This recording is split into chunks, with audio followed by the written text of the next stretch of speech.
Hello and welcome to the Vault of Will. Today we're going to be going over my Hanzo Beast list. This list was made before the table flip ruling that I believe came out earlier yesterday. Yeah. Wait, what time is it? Yeah, so that's going to be yesterday. Yeah. So this deck will be running the Eruption, it will be running Sandstorm.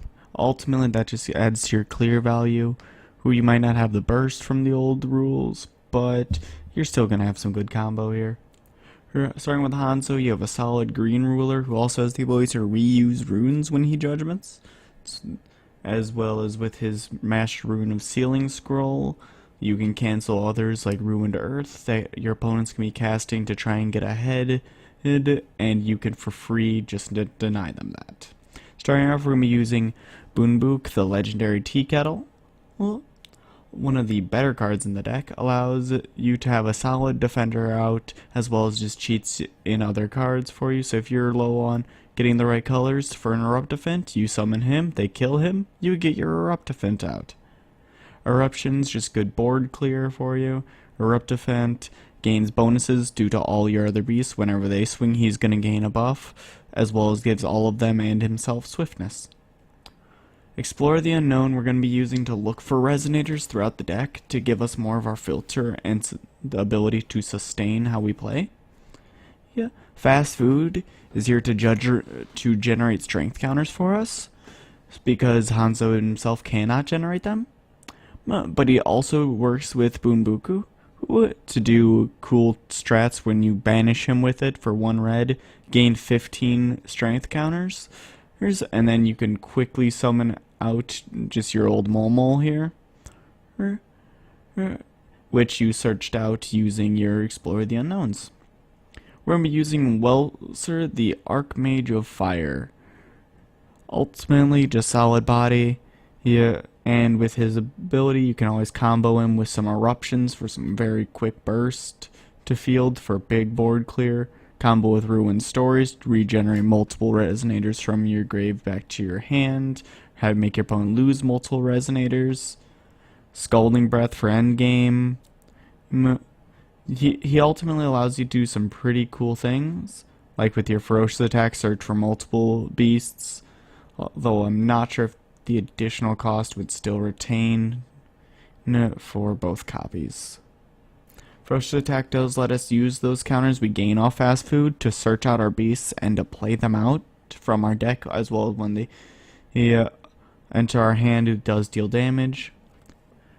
Kotaro allows us to produce extra will to be used for only chance, making her essentially go 1 cost 6/6, which isn't that bad. Lorite, just to run some Lorites for some field. Then we're going to use Mole, King of Rare Beasts, the 2020 Beast. When he enters, destroy 4 or less. Center, when he attacks all other beasts, gain 5/5 until end of turn. Now, most people are like, how would I play this? How would I play this effectively?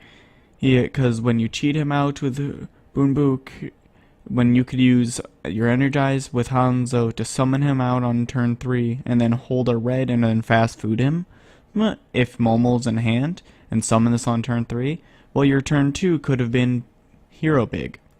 And then you get rid of 2 of your strength counters, and bingo. You now can make Momo Flying Swiftness hit for 20, yeah, and with that swing, Piggy's going to go up to 1k, and you could deal about 3,000 turn 3. Next, we're going to be running Pygmy Hippo, a very strong 1-drop, especially in this deck, where all we have to do is reveal a beast from hand, and that's not that big of an issue, considering how many beasts we're running, and he's a 6/5 to play on turn 1. Ruined Stories, one of my favorite cards. I run it in almost any deck I can. Removal, cancels, and restoration of your resonators from your graveyard. I really enjoy it. Scalding Breath gives you a little more removal and some more face damage to be used as supplemental. In a red deck, this is very useful and needed almost every time. Table Flip helps to worry about Mistletoe and other resonators that you generally just don't want to interact with. This just lets you negate damage from them, deal damage back to them, stop your opponent from burning your own face. Generally, this can be very helpful. and sustain you into a late game. Moving on to magic stones, I do run 4 dragon ore to give more strength counters for the pig, for my ferocious attack, etc. So, plus I needed the red source. Magic stone of tranquility. Late game, it allows me to tap to bring my ninja to my hand, and if I was dead drawing. 1 basic magic stone of fire. Then 4 speaking stones. It has the barrier to deal with ruined earth. It can produce the black to be run with ruined stories, and it produces the green you need for the rest of the deck. Moving then to my rune deck, I'm running Blessing of the Sun, and the only way to play this out of the deck is to combo with the ninja to produce the green, but that's not that big of an issue due to having Magic Stone and Tranquility, so I can almost pull her on demand, which really helps, because this rune to give a 2/2 buff to all my beasts can allow me to swing out for game, or just recover them at the end. So I swung out, did some good damage, use Hero Pig, give everything flying, got my damage in. Now I can untap everything at the end of turn and still my blockers up. Sandstorm helps give us some more removal, and can be used with Eruption to deal a total of 900 to everything your opponent has. Explore the Unknown. It's going to be free from the rune deck, so it just lets us look at the top 5, grab a green, and bring it to hand. This can pull our Lorite, it can pull our Pygmy Hippo, it can pull Mole, it can pull the Tea Kettle. It has its targets, it can find them for you, especially for free. It can help set up a good hand if you couldn't get a good mulligan off. Ultimately, a very solid card to have for free. Sealing Scroll, another free card. Quick cast, cancel target rune spell. Very strong. Probably one of the best runes in the entire game. Definitely my second favorite master rune. And then to finish off the rune deck, I run Whirling Techniques for 1 green. Target J Resonator gains barrier until end of turn. This is very good for saving your Momo from your opponent's removal spells, or saving your ruler from like a Null Darkness play. It's generally just helpful to have as 1-drop green due to me not running many cancel spells, except for outside of Ruin Stories. It allows me to protect my Resonators. In the sideboard, just a few sideboard options I've been seeing I like to have. I run Evil Elemental Uprising. Due to Mistletoe and other Brunhild decks, I just want to remove their graveyard and not worry about it anymore. Desert Phoenix is here just to counter other red decks. He's a beast with barrier to red, so he synergizes well.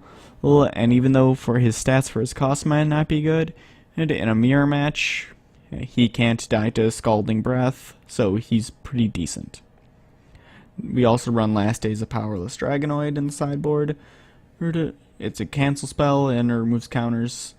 Ultimately, it helps to deal with those Keurig, Shayla, really any ruler you really need to deal with. It can. Unsealing of Gods in my sideboard for destroying additions. I can't really see why I wouldn't bring addition hate into a game, especially in the sideboard, when I see it so prevalent in every single game I go into now. People are playing 1 to 2 additions in a deck, and I'd like to be able to interact with that.